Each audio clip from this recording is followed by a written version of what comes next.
Matthew 21:1-4 ଯାଏ କେହି ଜଣେ ଟିକିଏ ପଢନ୍ତୁ, ମାଇକରେ ପଢନ୍ତୁ। କାହାକୁ ଦିଆଯାଏ ମାଇକ?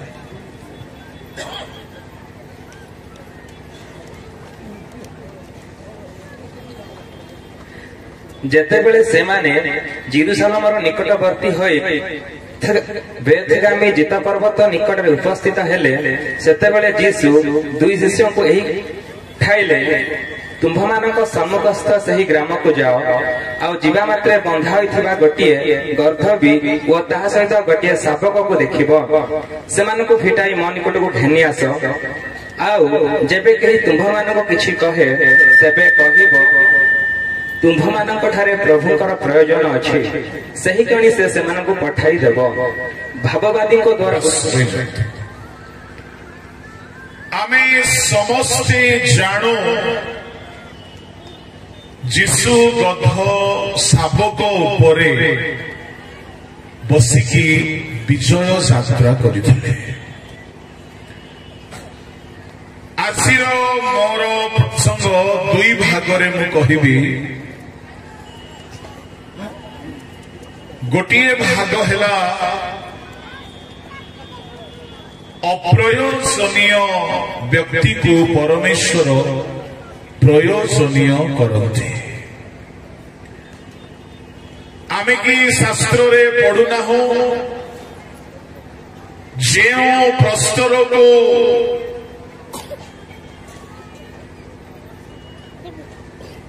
ଗାନ୍ଧକ ମାନେ ଅଗ୍ରାହ୍ୟ କଲେ ତାହା କଣର ପ୍ରଧାନ ପ୍ରସ୍ତର ହେଲା। ସେହିପରି ଏଇଠାରେ ଗଧର ବିଷୟକୁ ଆମେ ଦେଖୁଛୁ। ପ୍ରଭୁଙ୍କ ଲୋକମାନେ ଗଧକୁ ଅନେକ ସ୍ଥାନରେ ବ୍ୟବହାର କରାଯାଉଥିଲା, କିନ୍ତୁ ପ୍ରଭୁଙ୍କ ଗୃହରେ କେବେ ସେ ବ୍ୟବହାର ହେଇପାରୁନଥିଲା।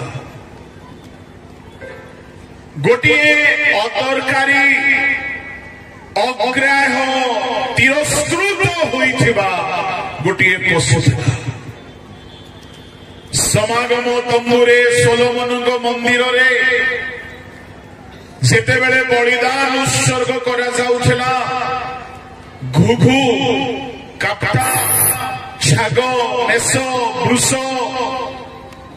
ଏସବୁକୁ ସ୍ଥାନ ଥିଲା, କିନ୍ତୁ ଗଧ ପାଇଁ ଗୋଟିଏ ବିପଦର ନିୟମ ପରମେଶ୍ୱର ବନାଇ ଦେଇଥିଲେ। ଗଧ କେବେ ବି ସଦା ପ୍ରଭୁଙ୍କ ଉଦ୍ଦେଶ୍ୟରେ ବ୍ୟବହାର ହେବାର ସୁଯୋଗ ପାଉନଥିଲା। ଆମେ ଅନେକ ପଶୁକୁ ପରମେଶ୍ୱର ମନୋନୀତ କରିବାର ଦେଖୁ। ଗୋଠରୁ ପଶୁ ଆଣିବ, ପକ୍ଷୀ ଆଣିବ, ବଳି କରିବ, କିନ୍ତୁ ସେ ପଶୁ ମାନଙ୍କ ତାଲିକାରେ ଗଧ ପାଇଁ ଗୋଟିଏ ବିପଦର ବାର୍ତ୍ତା ଥିଲା। ଯେତେବେଳେ ଗୋଟିଏ ମେଷ ମେଷି ଶାବକ ଜନ୍ମ ଦିଅନ୍ତି, ତାହାର ପ୍ରଥମ ଶାବକ ସଦାପ୍ରଭୁଙ୍କ ନିମନ୍ତେ ବ୍ୟବହାର ହେଉଥିଲା। କିନ୍ତୁ ଯଦି ଗୋଟିଏ ଗଧର ପ୍ରଥମ ଜାତ ସନ୍ତାନ ହୁଏ, ଇସ୍ରାଏଲୀୟ ମାନେ ଯେତେ ପଶୁକୁ ପ୍ରାପ୍ତ କରୁଥିଲେ, ସବୁ ପଶୁର ପ୍ରଥମ ପଶୁ ସଦାପ୍ରଭୁଙ୍କର ବୋଲିକି ପରମେଶ୍ୱର କହିଥିଲେ। କିନ୍ତୁ ଗୋଟିଏ ପଶୁକୁ ଅଗ୍ରାହ୍ୟ କରାଯାଇଥିଲା, ଆଉ ତାହା ହେଉଛି ଗଧ। ଯଦି ଗଧ ବି ଗୋଟିଏ ସନ୍ତାନକୁ ଜନ୍ମ ଦେଲେ, ତାହାକୁ ପ୍ରଭୁ ଗ୍ରହଣ କରୁନଥିଲେ। ଯାତ୍ରା ପୁସ୍ତକ ବାହାର କରନ୍ତୁ, ତାହାର 13 ଅଧ୍ୟାୟର 13 ପଦ ପଢନ୍ତୁ। पुणी तुम्हें मेष शाबक दे प्रत्येक प्रथम जात गर्भभुक्त मुक्त करिब जेबे मुक्त न ठीक रे पढ़ो गर्भभुक्त मुक्त करिब जेबे मुक्त गर्भभुक्त मुक्त करिब तेबे मुक्त न करिब तेबे तार बेक भांगिब। परमेश्वर कहिले सदाप्रभु तुमको जेते पशु देवे सब पशुर प्रथम गर्भफल सदाप्रभुଙ୍କର ହେବ। 12 पदରେ ଲେଖା ଅଛି। କିନ୍ତୁ ଯଦି ତୁମ ଘରେ ଗର୍ଭବୀ ଗୋଟିଏ ଛୁଆ ଜନ୍ମ ଦେଲା ସେ ଗଧର ଛୁଆ ପ୍ରଭୁଙ୍କର ହେବ ନାହିଁ। कुकुड़ा काका पारा छेड़ी मेष मेढा गोरु बलद जेती पशु पक्षी जहाँ भी प्रथम संतान जन्म हेब प्रभु को देव प्रभु को बेदी रे ताहाकु बळी करा जिव से प्रभुଙ୍କର सुग्राह बळी किंतु प्रभु कहिले गध मते आवश्यक नहीं। जदि गर्भवी गोटे संतान जन्म देला आउ तुमे से गर्भवीर संतान को आनिकी सदा प्रभु को गृह रे उत्सर्ग करि पारिबो नाही मंदिर को आनि पारिबो नाही। परमेश्वर गर्भवी को गर्भव को घृणा करुथिले आओ जनक परमेश्वर अभिशाप देकी कहिले से वन्य गर्धव तुल्य हेब बोली परमेश्वर बिल्कुल ग्रहण करिनथिले गर्धव को गर्धवी को तार शाबक को। जदि मने करंतु गोटिए गर्धवी संतान जन्म देला शाबक जन्म देला आउ से शाबक को नेकी गले विपद अछि। प्रभु कहले तुम्हें आनिब नाही जदि तुम्हें से गर्धवर छुआ को आनिबा पई चाहुछ ता बदल रे अन्य गोटे पशु को आनिब तेबे से प्रथम जन्म होइथिबा गध छुआ रक्षा पाइबे। जदि से गध शाबक बदले तुमको देवा पाई जदि आउ किछि भी नहीं जानि छुंती से गधर छुआ को कौन करा सब पढ़ी दियो 13 पद जेबे मुक्त न करिब तेबे तार बेक पूरा पुणी जेबे मेषशाबक देई प्रत्येक प्रथम जात गर्भव को मुक्त करिब जेबे मुक्त न करिब तेबे तार बेक भांगिब।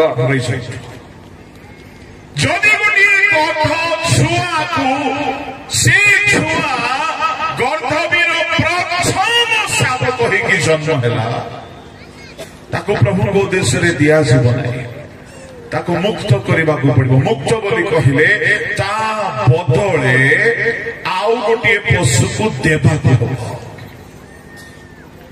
जदि ता बदले आउ गोटे पशु को देबा पाई जदि शक्ति नहीं से गर्भवर शाबक को नेकी तार बेक भांगी देबो। ता माने कोन लेखा अछि ता भाग्य रे मृत्यु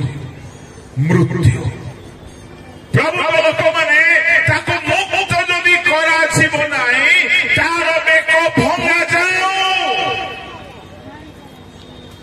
अन्य कौनसी पशु पाई एई प्रकार दंडर घोषणा नछला केवल गर्धव पाई छला। गुडे गर्धव शाबक को प्रभु गृह रे व्यवहार हेबार अधिकार नाही। परमेश्वर एणु करी जेतेबेले अब्राहम हागार औरसरे गोटिए पुओ जन्म देले से पुओ को गोटिए अभिशापर ना देले तार नाम होछि इस्माएल। किंतु ତାହାର ନାମର ଅର୍ଥ ଟିକେ ଦେଖିବା। ଆଦି ପୁସ୍ତକ ବାହାର କରନ୍ତୁ, ତାହାର 16 ଅଧ୍ୟାୟ ଆଉ ତାହାର 11-12 ପଦ ସ୍ପଷ୍ଟ ଭାବରେ ପଢିବ। ସଦାପ୍ରଭୁଙ୍କ ଦୂତ ଆହୁରି କହିଲେ, ଦେଖ ତୁମ୍ଭର ଗର୍ଭ ହୋଇଅଛି, ତୁମ୍ଭେ ପୁତ୍ର ପ୍ରସବ କରିବ, ତାହାର ନାମ ଇସ୍ମାଏଲ ଅର୍ଥାତ୍ ପରମେଶ୍ୱର ଶୁଣନ୍ତି ଦେବ। ଯେହେତୁ ସଦାପ୍ରଭୁ ତୁମ୍ଭ ଦୁଃଖ ଶୁଣିଲେ, ପୁଣି ସେ ମନୁଷ୍ୟମାନଙ୍କ ମଧ୍ୟରେ ବନ ଗର୍ଦ୍ଧବ ସ୍ୱରୂପ ହେବ। ତାହାର ହସ୍ତ ସମସ୍ତଙ୍କ ବିରୁଦ୍ଧରେ ଓ ସମସ୍ତଙ୍କ ହସ୍ତ ତାହାର ବିରୁଦ୍ଧରେ ଥିବ।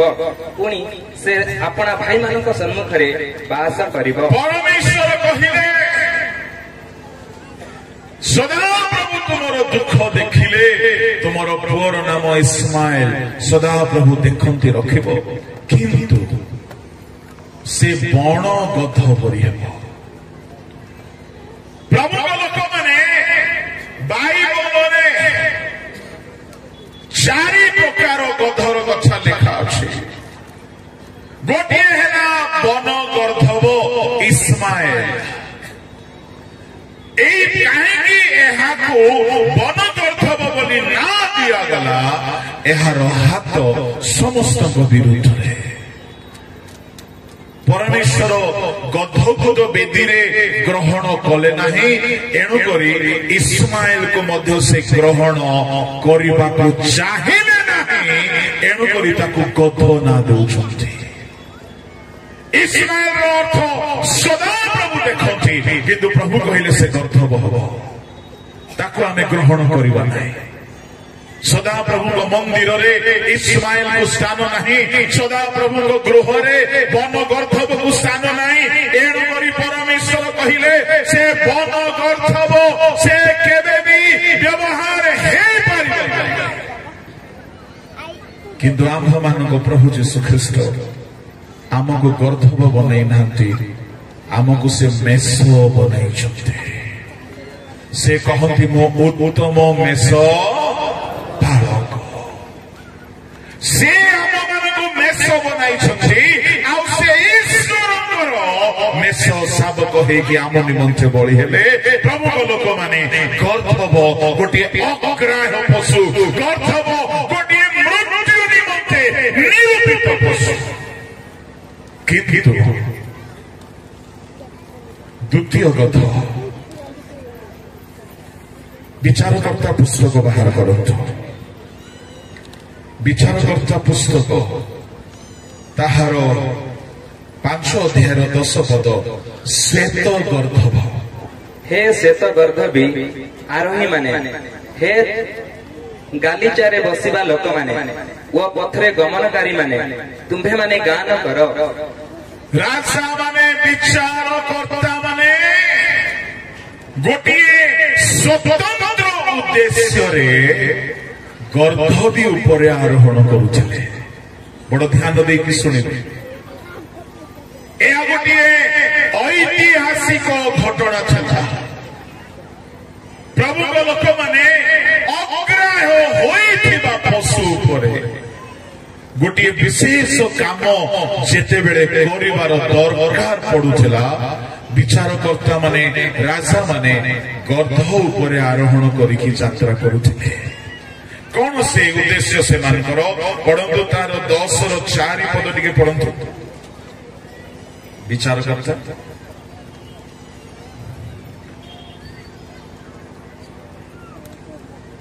ନାଇଁ କି? ପୁଣି ତାହାଙ୍କର 30 ପୁତ୍ର ଥିଲେ, ସେମାନେ 30 ଗର୍ଦ୍ଧବରେ ଚଢିଲେ ଓ ସେମାନଙ୍କର 30 ନଗର ଥିଲା। ସେହି ସବୁକୁ ଆଜି ଯାଏଁ ହବତ ଜାଇର ଗ୍ରାମ ବୋଲି ବୋଲାଯାଏ। ଏବଂ 12ର 14 ପଦରେ ମଧ୍ୟ ଗର୍ଦ୍ଧବ ଉପରେ ନେତାମାନେ, ରାଜାମାନେ, ବିଚାରକର୍ତ୍ତା ମାନେ ଆରୋହଣ କଲେ। ଶୁଣନ୍ତୁ, କାହିଁକି ଆରୋହଣ କରୁଥିଲେ? ଶ୍ଵେତ ଗର୍ଦ୍ଧବ ଉପରେ ଜିଖରୀୟ 9 ଅଧ୍ୟାୟର 9 ପଦରେ ଆମର ପ୍ରସଙ୍ଗର ମୂଳ କଥା ସେଠାରେ ପରି ଲେଖା ଅଛି, ଗୋ ସିଓନ କନ୍ୟା ଆନନ୍ଦ କର, ଉଲ୍ଲସିତ ହୁଅ, ଦେଖ ଜୟଧ୍ୱନି କର, ଅତିଶୟ ଉଲ୍ଲାସ କର। ଶୁଣନ୍ତୁ ଶୁଣନ୍ତୁ ଶୁଣନ୍ତୁ କାହିଁକି ଉଲ୍ଲାସ କରିବାକୁ କୁହାଯାଉଛି ତୁମ୍ଭର ରାଜା ତୁମ୍ଭ ନିକଟକୁ ଆସୁଛନ୍ତି ସେ ଗର୍ଦ୍ଧବ ଉପରେ ଅର୍ଥାତ୍ ଗର୍ଦ୍ଧବୀର ଶାବକ ଉପରେ ଆରୋହଣ କରି ଆସୁଛନ୍ତି। ଶୁଣନ୍ତୁ କାହିଁକି ରାଜା ମାନେ ବିଚାରକର୍ତ୍ତା ମାନେ ଗୋଟିଏ ନଗରକୁ ମୋ ଆଡକୁ ଧ୍ୟାନ ଦେବେ ଗୋଟିଏ ନଗରକୁ ଯାଉଥିଲେ ରାଜା ମାନଙ୍କର ସ୍ୱଭାବ ହାତୀ ଉପରେ ବସିକି ଯିବା ରାଜା ମାନଙ୍କର ସ୍ୱଭାବ ଘୋଡା ଉପରେ ବସିକି ଯିବା କିନ୍ତୁ କାହିଁକି ବିଚାରକର୍ତ୍ତାର 5-10ରେ ସେ ତ ଗର୍ଦ୍ଧବ ଉପରେ ଆରୋହଣ କଲେ କାହିଁକି ବିଚାରକର୍ତ୍ତା ମାନେ ଗର୍ଦ୍ଧବୀ ଶାବକ ଉପରେ ଗର୍ଦ୍ଧ ଉପରେ କାହିଁକି ଆରୋହଣ କରୁছে ଯଦି ଆମେ ତାହାର ଇତିହାସକୁ ଦେଖିବା ପ୍ରଭୁଙ୍କ ଲୋକମାନେ ଯେଉଁ ଶତ୍ରୁ ରାଜା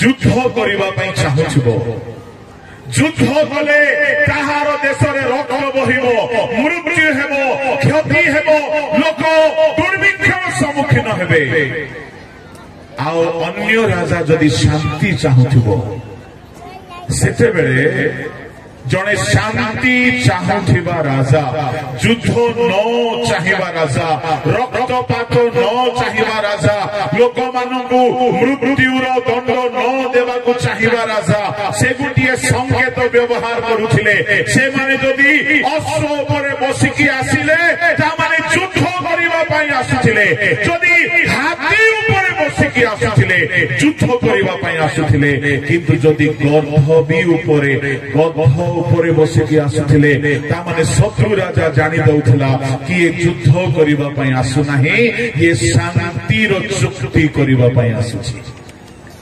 ଏହା ବାଇବଲର ଇତିହାସରେ ଲେଖା ଅଛି ଯେତେବେଳେ ଜିହୁଦୀୟ ରାଜା ମାନେ ଆଉ ଇତିହାସର ବାଇବଲର ସମୟର ରାଜା ମାନେ ଯଦି ଯୁଦ୍ଧ ଚାହୁଁନଥିଲେ ମୃତ୍ୟୁ ଚାହୁଁନଥିଲେ ରକ୍ତପାତ ଚାହୁଁନଥିଲେ ସେମାନେ ଗୋଟିଏ ଗର୍ଦ୍ଧବ ବା ଗର୍ଦ୍ଧବୀ ଉପରେ ବସିକି ଆରୋହଣ କରି ଯାଉଥିଲେ ହାତରେ ଖଡ୍ଗ ଧରୁନଥିଲେ ହାତରେ ବଛା ଧରୁନଥିଲେ ସେମାନେ ମୁଣ୍ଡ ନୁଆଇ ଦେଉଥିଲେ କାହିଁକି ଆମେ ରକ୍ତପାତ ଚାହୁଁନାହୁଁ ଆମେ ଶାନ୍ତି ଚାହୁଁଛୁ। ପ୍ରଭୁଙ୍କ ଲୋକମାନେ ରାଜା ମାନଙ୍କ ରାଜା ପ୍ରଭୁ ଯୀଶୁଖ୍ରୀଷ୍ଟ ପୃଥିବୀକୁ ଆସିଲେ ଶାନ୍ତି ସ୍ଥାପନ କରିବା ପାଇଁ ଆସିଲେ ସେ ଯୁଦ୍ଧ କରିବା ପାଇଁ ଆସିନାହାନ୍ତି ସେ ମୃତ୍ୟୁ ଚାହିଁଲେ ନାହିଁ ସେ ଲୋକମାନଙ୍କୁ ମୃତ୍ୟୁରୁ ବଞ୍ଚାଇବା ପାଇଁ ଆସିବା ନିମନ୍ତେ ସେ ଗର୍ଦ୍ଧବର ଶାବକ ଉପରେ ବସିକି ନଗରରେ ପ୍ରବେଶ କରୁଛନ୍ତି। ଜିହୁଦୀ ଓ ସ୍କଲାର ମାନେ এই ঘটনাକୁ ଦେଖିକି ଜାଣିଗଲେ କି ଜିହୁଦୀ ମାନଙ୍କ ରାଜା ଯଦି ଗର୍ଦ୍ଧବୀର ଶାବକ ଉପରେ ବସିକି ଆସିଛନ୍ତି ଯଦି ତାହା ସଫଳ ହେଇଛି ତାମାନେ ସେ ଶାନ୍ତି ସ୍ଥାପନ କରିବା ପାଇଁ ଆସିବେ ସେ ରକ୍ତ କାହାର ବହାଇବାକୁ ଚାହିଁଲେ ନାହିଁ କାହାର ମୃତ୍ୟୁ ଦେବାକୁ ଚାହିଁଲେ ନାହିଁ କାହାର ପ୍ରାଣ ନାଶ କରିବା ପାଇଁ ଚାହିଁଲେ ନାହିଁ ଏଣୁ କରି ପ୍ରଭୁ ଯୀଶୁଖ୍ରୀଷ୍ଟ ଜିହୁଦୀୟ ଐତିହାସର ରୀତି ଅନୁସାରେ ସେ ଗୋଟିଏ ଗର୍ଦ୍ଧବୀର ଶାବକ ଉପରେ ବସିଲେ ଖଡ୍ଗ ଧରି ନାହାନ୍ତି ବର୍ଚ୍ଛା ଧରି ନାହାନ୍ତି ସେ ଯୁଦ୍ଧ ଚାହିଁଲେ ନାହିଁ ସେ ଶାନ୍ତି ସ୍ଥାପନ କରିବା ପାଇଁ ଆସିଲେ ଏଣୁକରି କଲୋସିୟ 1:20 ସେ କ୍ରୁଶର ରକ୍ତରେ ଶାନ୍ତି ସ୍ଥାପନ କଲେ। ପଢନ୍ତୁ ପୁଣି ତାହାଙ୍କ କ୍ରୁଶର ରକ୍ତରେ ସେ ଶାନ୍ତି ସ୍ଥାପନ କରି ତାହାଙ୍କ ଦ୍ୱାରା ଆପଣା ସହିତ ସମସ୍ତଙ୍କର ମିଳନ କରନ୍ତି ହଁ ତାହାଙ୍କ ଦ୍ୱାରା ପୃଥିବୀ ବା ସ୍ୱର୍ଗରେ ସ୍ଥିତ ସମସ୍ତ ବିଷୟର ମିଳନ କରନ୍ତି। ପ୍ରଭୁ ଯୀଶୁଖ୍ରୀଷ୍ଟ ସ୍ୱର୍ଗ ସହିତ ପୃଥିବୀକୁ ମିଳାଇ ଦେବା ପାଇଁ ଗୋଟିଏ ଶାନ୍ତି ସ୍ଥାପନ କରିବା ପାଇଁ ସେ ଗର୍ଦ୍ଧବ ଶାବକ ଉପରେ ବସିକି ଆରୋହଣ କଲେ। ଯେତେବେଳେ ଗୋଟିଏ ଶତ୍ରୁ ରାଜା ଯେତେବେଳେ ଗଧ ଉପରେ ବସିକି ଆସେ, ଆପଣ ମାନେ କଣ ଭାବୁଛନ୍ତି କାହିଁକି ସେମାନେ ଖଜୁରୀ ବାହୁଙ୍ଗା ନେଇକି ନାଚିଲେ ଜାଣିଛନ୍ତି? ଖଜୁରୀ ବାହୁଙ୍ଗା ଏଥିପାଇଁ ନେଇକି ନାଚିଲେ, ତା ମାନେ ଶାନ୍ତି ସ୍ଥାପନ ହେବାକୁ ଯାଉଛି। ଯୁଦ୍ଧ ହେବ ନାହିଁ, ମୃତ୍ୟୁ ଆସିବ ନାହିଁ, ଆମେ ମରିବୁ ନାହିଁ, କାହାର ଘର ଉଜାଡ ହେବ ନାହିଁ, କେହି ହେଲେ ମରିବେ ନାହିଁ। ତା ମାନେ ନଗର ସାରା ଲୋକମାନେ ଆନନ୍ଦରେ ଖଜୁରୀ ବାହୁଙ୍ଗା ଧରିଲେ ଶାନ୍ତି ସ୍ଥାପନ ହେବ, ଶାନ୍ତି ସମସ୍ତେ ପାଇବେ, କାହାର ମୃତ୍ୟୁ ହେବ ନାହିଁ। ଲୋକମାନେ ଜାଣିଥିଲେ ଜିହୁଦୀ ପରମ୍ପରା, ରାଜା ଯଦି ଘୋଡା ଉପରେ ବସିକି ଆସିଲେ ରକ୍ତ ଝରିବ, ସମସ୍ତେ ମରିବେ, ସୈନିକ ମାନେ ମରିବେ, ଦେଶରେ ଅଶାନ୍ତି ହେବ। ରାଜା ଯଦି ହାତୀ ଉପରେ ବସିକି ଆସିଲେ ସେ ଅନେକଙ୍କୁ ଦଳି ପକାଇବେ, କିନ୍ତୁ ରାଜା ଯଦି ଗଧ ଉପରେ ବସିକି ଆସିଲେ ସେ ଯୁଦ୍ଧ କରିବେ ନାହିଁ, ସେ ଶାନ୍ତିର ନିୟମ ସ୍ଥାପନ କରିବେ। Hallelujah, hallelujah. ଆମ ପ୍ରଭୁ ଯୀଶୁ ଖ୍ରୀଷ୍ଟ ପ୍ରଥମ ଥର ଆସିଥିଲେ ଶାନ୍ତି ସ୍ଥାପନ କରିବା ପାଇଁ, କିନ୍ତୁ ସେ ଯେତେବେଳେ ଦ୍ୱିତୀୟ ଥର ଆସିବେ ସେତେବେଳେ ସେ ଗଧ ଉପରେ ବସିକି ଆସିବେ ନାହିଁ।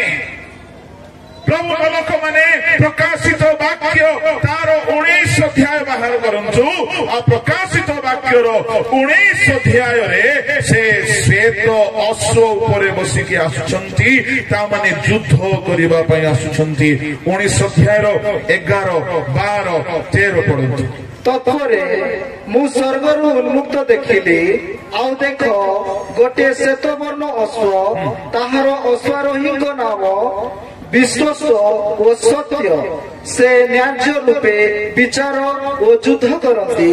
ତାହାଙ୍କ ଚକ୍ଷୁ ଅଗ୍ନିଶିଖା ସଦୃଶ, ତାହାଙ୍କ ମସ୍ତକରେ ଅନେକ ମୁକୁଟ, ଆଉ ତାହାଙ୍କର ଗୋଟିଏ ନାମ ଲିଖିତ ଅଛି, ସେହି ନାମ ତାହାଙ୍କ ବିନା ଅନ୍ୟ କେହି ଜାଣେ ନାହିଁ। ସେ ରକ୍ତ ନିମୋଜିତ ବସ୍ତ୍ର ପରିହିତ, ପୁଣି ତାହାଙ୍କର ନାମ ଈଶ୍ୱରଙ୍କ ବାକ୍ୟ। 15 ଯାଏ। ସର୍ବସ୍ତ ସୈନ୍ୟବାହିନୀ ଶୁଭ୍ର ଓ ପରିଷ୍କୃତ ସୂକ୍ଷ୍ମ ବସ୍ତ୍ର ପରିହିତ ହୋଇ ଶ୍ଵେତବର୍ଣ୍ଣ ଅଶ୍ୱମାନଙ୍କ ଉପରେ ଆରୋହଣ କରି ତାହାଙ୍କ ପଶ୍ଚାତ ଗମନ କଲେ। ତାହାଙ୍କ ମୁଖରୁ ତୀକ୍ଷ୍ଣ ଖଡ୍ଗ ନିର୍ଗତ ହୁଏ, ତଦ୍ୱାରା ସେ ଜାତି ସମୂହକୁ ଆଘାତ କରିବେ। ପ୍ରଭୁଙ୍କ ଲୋକମାନେ ଧ୍ୟାନ ଦେଇକି ଶୁଣିବେ, ଯୀଶୁ ଖ୍ରୀଷ୍ଟ 2000 ବର୍ଷ ପୂର୍ବେ ଆସିଥିଲେ ଗର୍ଭବତୀ ଶାବକ ଉପରେ ବସିକି ଶାନ୍ତିର ନିୟମ ସ୍ଥାପନ କରିବା ପାଇଁ। ତାହା ପାଇଁ ଆଉ ଗୋଟେ ରେଫରେନ୍ସ ଆପଣ ଚାହିଁଲେ ଲେଖିପାରିବେ, ନୋଟ କରିପାରିବେ। ଜିଖରୀୟ 9:10 ପଦରେ ଲେଖା ଅଛି, ସେଠାରେ ସେ ଶାନ୍ତିର କଥା କହିବେ। ଆମ୍ଭେ ପ୍ରୋଇମରୁ ରଥ, ଜେରୁସାଲେମରୁ ଅଶ୍ଵ ଉଚ୍ଛିନ୍ନ କରିବା, ଯୁଦ୍ଧ ଧନୁ ଆଉ ରହିବ ନାହିଁ, ଆଉ ସେ ଗୋଷ୍ଠୀ ଗଣକୁ ଶାନ୍ତିର କଥା କହିବେ। କାହିଁକି? ଗର୍ଭବୀ ଉପରେ, ଗର୍ଭବୀର ଶାବକ ଉପରେ ସେ ବସିକି ଆସୁଛନ୍ତି ଯୁଦ୍ଧର କଥା କହିବେ ନାହିଁ, ଶାନ୍ତିର କଥା କହିବା ପାଇଁ। ତାମାନେ ଯୀଶୁ ଯଦି ଗର୍ଭବୀର ଶାବକ ଉପରେ ବସିକି ଆସିଲେ ଶାନ୍ତିର କଥା କହିବା ପାଇଁ। କିନ୍ତୁ ଶୁଣନ୍ତୁ ଶୁଣନ୍ତୁ, ଜିହୁଦୀୟ ସମ୍ରାଟ ମାନେ, ରୋମିଓ ଶାସକ ମାନେ ଏ କଥାକୁ ଭଲରେ ଜାଣିଲେ। କାହିଁକି? କଣ ଜାଣିଲେ ସେମାନେ? ଯୀଶୁ ଏଇ ରାସ୍ତା ଦେଇକି, ମୁଁ ଆପଣମାନଙ୍କ ଇତିହାସର କଥା କହୁଛି, ଯୀଶୁ ଯେଉଁ ରାସ୍ତା ଦେଇ ଗଧରେ ବସିକି ଯାଇଥିଲେ, ଇସ୍ରାଏଲୀୟ ଲୋକମାନେ, ଜିହୁଦୀୟ ବିଦ୍ୱାନ ମାନେ ତାହାକୁ ଅନୁସନ୍ଧାନ କଲେ, ଆଉ ସେମାନେ ଦେଖିଲେ ଯୀଶୁ ଆସିଲେ, କ୍ରୁଶରେ ରକ୍ତ ଝରାଇଲେ, ଯାହା ଜିଖରୀୟ 9:9-10 ଲେଖା ଥିଲା ତାହା ଗୋଲଗଥାରେ ସଫଳ ହେଲା। ସେ ରକ୍ତ ଝରାଇଲେ, ଯୀଶୁ ନଗରରେ ପ୍ରବେଶ କଲେ ଶାନ୍ତିର କଥା କହିବା ପାଇଁ। ଆଉ ସେ ଶାନ୍ତିର କଥାକୁ ଇସ୍ରାଏଲ ବୁଝିପାରିଲା ନାହିଁ, ଫାରୁସୀ ମାନେ ବୁଝିପାରିଲେ ନାହିଁ, କିନ୍ତୁ ସେ ଶାନ୍ତିର ନିୟମ ସ୍ଥାପନ କରି, ନୂତନ ନିୟମ ସ୍ଥାପନ କରି, ରକ୍ତ ଝରାଇ ଶୟତାନକୁ ଦଳି ପକାଇ ସମସ୍ତଙ୍କୁ ଶାନ୍ତି ଦେବା ନିମନ୍ତେ, ମୃତ୍ୟୁରୁ ରକ୍ଷା କରିବା ନିମନ୍ତେ କର୍ମ ସାଧନ କରି ଚାଲିଗଲେ। ରୋମିଓ ସମ୍ରାଟ ମାନେ ଯେତେବେଳେ ଜିହୁଦୀ ଧର୍ମ ଗୁରୁ ମାନଙ୍କ ସହିତ ପରାମର୍ଶ କଲେ, ସେମାନେ ଜାଣିଛନ୍ତି ସେ ରାଜା ଆଉ ଥରେ ଆସିବେ। ନିୟମ କଣ କହୁଛି? ସେ ଯେଉଁ ବାଟେ ଆସିଥିଲେ ଥରେ ସେଇ ବାଟେ ହିଁ ଆସିବେ। ଏଇଟା ତାଙ୍କର ପାରମ୍ପରିକ ନିୟମ। ଏଣୁ ରୋମିଓ ଶାସକ ଜିହୁଦୀ ଧର୍ମଗୁରୁ ମାନେ ଯୀଶୁ ଯେଉଁ ବାଟେ ଦେଇକି ଯାଇଥିଲେ ସେ ରାସ୍ତାକୁ ବନ୍ଦ କରିଦେଲେ, କାନ୍ଥ ସ୍ଥାପନ କରିଦେଲେ। ପ୍ରଭୁଙ୍କ ଲୋକମାନେ ସେମାନେ ଭାବୁଛନ୍ତି ପ୍ରଭୁ ଯୀଶୁ ପୁଣି ଥରେ ସେଇ ବାଟେ ଚାଲିକି ଆସିବେ। ପ୍ରଭୁ ଯୀଶୁ ସେ ବାଟେ ଆସିବେ ନାହିଁ। ପ୍ରଭୁ ଯୀଶୁ ଆସୁଛନ୍ତି ଆଉ ଗର୍ଭବ ଉପରେ ନାହିଁ। କାହିଁକି? ସେ ଥରେ ଆସିଥିଲେ ଶାନ୍ତିର ନିୟମ ସ୍ଥାପନ କରିବା ପାଇଁ, ଦ୍ୱିତୀୟ ଥର ଆସୁଛନ୍ତି ସେ ଯୁଦ୍ଧ କରିବା ପାଇଁ। ଶ୍ଵେତ ଅଶ୍ଵ ଉପରେ ଆରୋହଣ କରି ପ୍ରଭୁଙ୍କ ଲୋକମାନେ ସେଦିନ ସେ ଗୋଷ୍ଠୀ ସମୂହକୁ ଆଘାତ କରିବେ ବୋଲି ଆମେ ପଢିଲୁ। ତା ମାନେ ପ୍ରଭୁ ଯୀଶୁ ଖ୍ରୀଷ୍ଟଙ୍କର ଏଇ ଯୋଉ ଆଗମନ କଥା ମୁଁ କହୁଛି, ଏହା ରାପ୍ଚର ନୁହେଁ। ରାପ୍ଚରରେ ସେ ଆସିବେ ନାହିଁ। ମଣ୍ଡଳୀକୁ ସେ ନେଇକି ଚାଲିଯିବେ। ମଣ୍ଡଳୀ ମଧ୍ୟ ଆକାଶକୁ ନୀତ ହେବ, ଆଉ ସେ ତାଙ୍କ ଆଗମନ ମଧ୍ୟ ଆକାଶକୁ ହେବ। ମଣ୍ଡଳୀ ମଧ୍ୟ ଆକାଶକୁ ଯିବ। କିନ୍ତୁ ସେତେବେଳେ ସେ ରାଜା ମାନଙ୍କ ରାଜା ହେଇ ପୃଥିବୀରେ ରାଜତ୍ୱ କରିବା ପାଇଁ ଆସିବେ। 1000 ବର୍ଷର ରାଜତ୍ୱ କରିବେ। ସେ ଶ୍ଵେତ ଅଶ୍ଵ ଉପରେ ଆରୋହଣ କରିକି ଆସିବେ। କେହି ତାହାଙ୍କର ଶାସନକୁ ରୋକି ପାରିବ ନାହିଁ। Hallelujah, hallelujah. ପ୍ରଭୁଙ୍କ ଲୋକମାନେ ଯେତେବେଳେ ସେ ଗଧର ଛୁଆ ଉପରେ ବସିକି ଗଲେ, ଲୋକମାନେ ତାଙ୍କୁ ଧରିଲେ ଆଉ ତାଙ୍କୁ ନେଇକି କ୍ରୁଶରେ ବଧ କରିଦେଲେ। ଆମେ ଘଟଣାଟିକୁ ଜାଣୁ। 7 ଦିନ ଭିତରେ ଲୋକମାନଙ୍କର ମନ ବଦଳିଗଲା। 7 ଦିନ ପୂର୍ବେ ସମସ୍ତେ ନାଚିଥିଲେ, ଯୀଶୁ ଆସିବେ, ଶାନ୍ତି ସ୍ଥାପନ କରିବେ, ଆଉ କହିଲେ ହୋଶାନା ଦାଉଦ ସନ୍ତାନ। ଲୋକମାନଙ୍କର ଆଶା ଥିଲା ଯେଉଁ ଦାଉଦ ସନ୍ତାନ ଆସିବେ ଇସ୍ରାଏଲର ରାଜା ହେବେ। ସେମାନେ ଜାଣିଗଲେ ଏ ରାଜା ଆସୁଅଛନ୍ତି ଗର୍ଭବୀର ଶାବକ ଉପରେ ବସିକି। ତାମାନେ ଆମର ଅଶାନ୍ତିର ଦିନ ଦୂର ହେବ, ଅଶାନ୍ତିର ଦିନ ଦୂର ହେବ, ଦୁଃଖର ଦିନ ଦୂର ହେବ, ସମସ୍ୟାର ଦିନ ଦୂର ହେବ। କିନ୍ତୁ ସେମାନେ ଚିହ୍ନି ପାରିଲେ ନାହିଁ। ସପ୍ତାହଟି ଭିତରେ ସେମାନେ ଯୀଶୁଙ୍କୁ କ୍ରୁଶରେ ଚଢାଅ ବୋଲିକି ସମର୍ପଣ କରିଦେଲେ। ପ୍ରଭୁଙ୍କ ନାମର ଧନ୍ୟବାଦ ହେଉ। ସେ ରାସ୍ତା କାନ୍ଥ ଦେଇକି ବନ୍ଦ କରି ଦିଆଗଲା। କିନ୍ତୁ ପ୍ରଭୁଙ୍କ ଲୋକମାନେ ଆମମାନଙ୍କ ରାଜା ଆଉ ଥରେ ଆସିବାକୁ ଯାଉଛନ୍ତି। ସେ ଶ୍ଵେତ ଅଶ୍ଵ ଉପରେ ଆରୋହଣ କରିକି ଆସିବେ। ସେତେବେଳେ ସେ ଶାନ୍ତି ବା ନିୟମ ସ୍ଥାପନ କରିବେ ନାହିଁ। ସେତେବେଳେ ସେ ଶୟତାନକୁ ସଂହାର କରିବା ପାଇଁ ଆସିବେ। ତାହାକୁ ବାନ୍ଧିକି ପାତାଳ କୁଣ୍ଡରେ ନିକ୍ଷେପ କରିବା ପାଇଁ ଆସିବେ।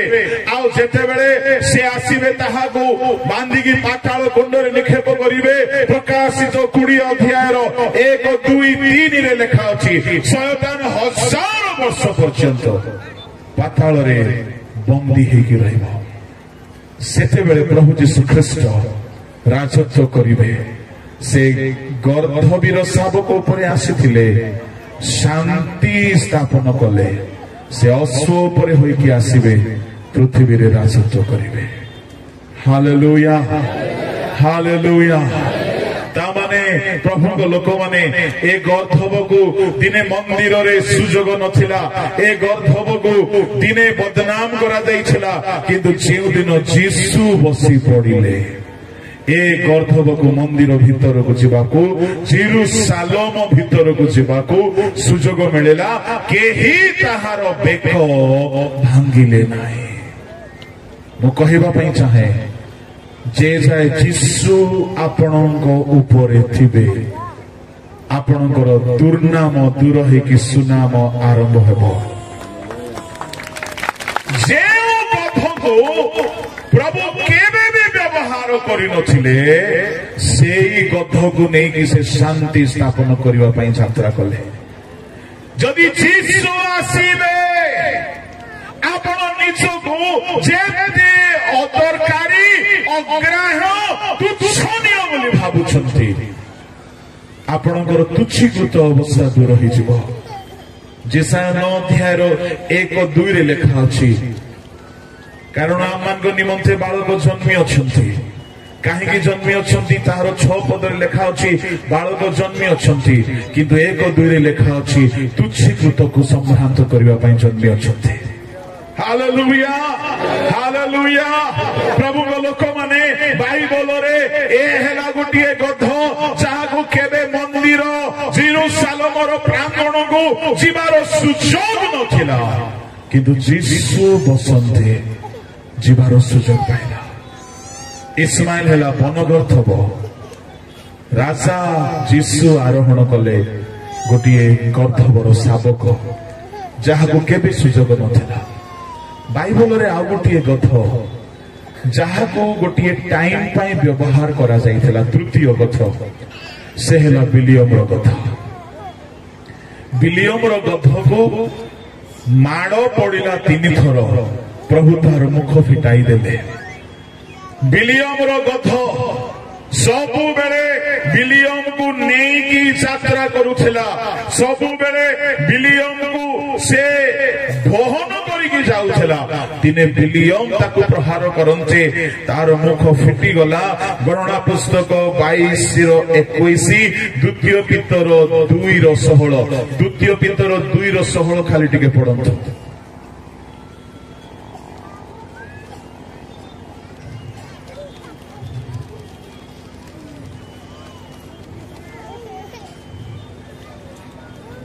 କିନ୍ତୁ ସେ ଆପଣା ଅପରାଧ ସକାଶେ ଅନୁଯୋଗ ପ୍ରାପ୍ତ ହେଲା।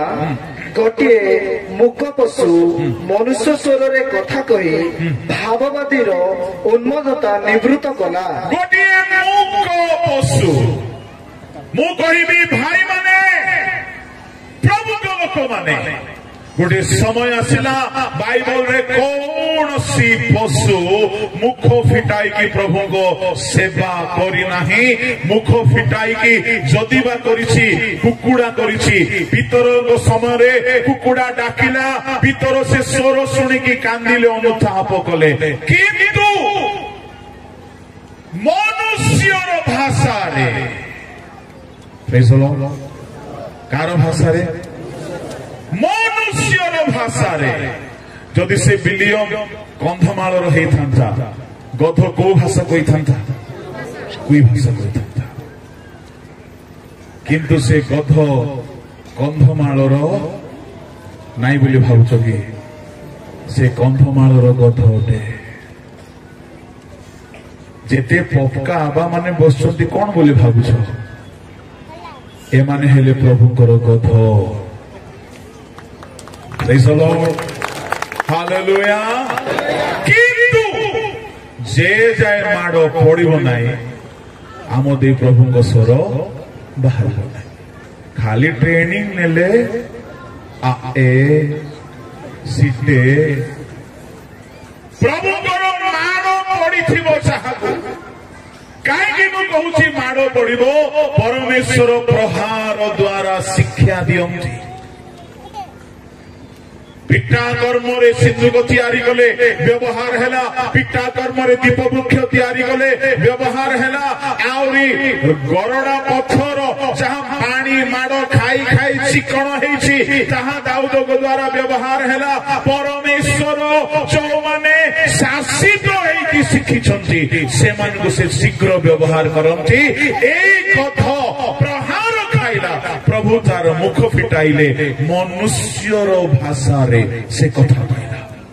Praise the lord, hallelujah.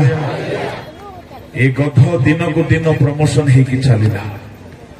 दिन थिला गध को मृत्यु रखा जाइथिला जदि ताकू मुक्त करा नथिबो।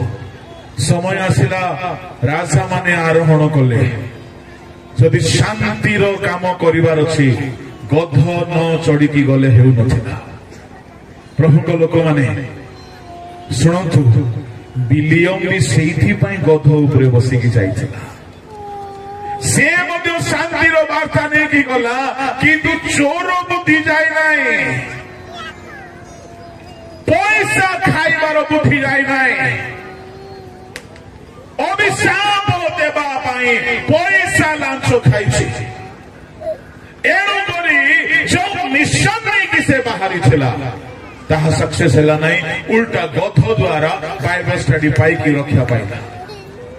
ମୁଁ କହିବା ପାଇଁ ଚାହେଁ ଆଜି ଯେତେ ଗଧ ଏଠାରେ ଅଛୁ, ଆପଣଙ୍କୁ ଗଧ ବୋଲି କହିଲେ ଖରାପ ଲାଗୁଥିବ, ଲାଗୁନାହିଁ, ହେଲେ କାହିଁକି ଆପଣ ଗଧ ପରି ବ୍ୟବହାର ହେଉନାହାନ୍ତି?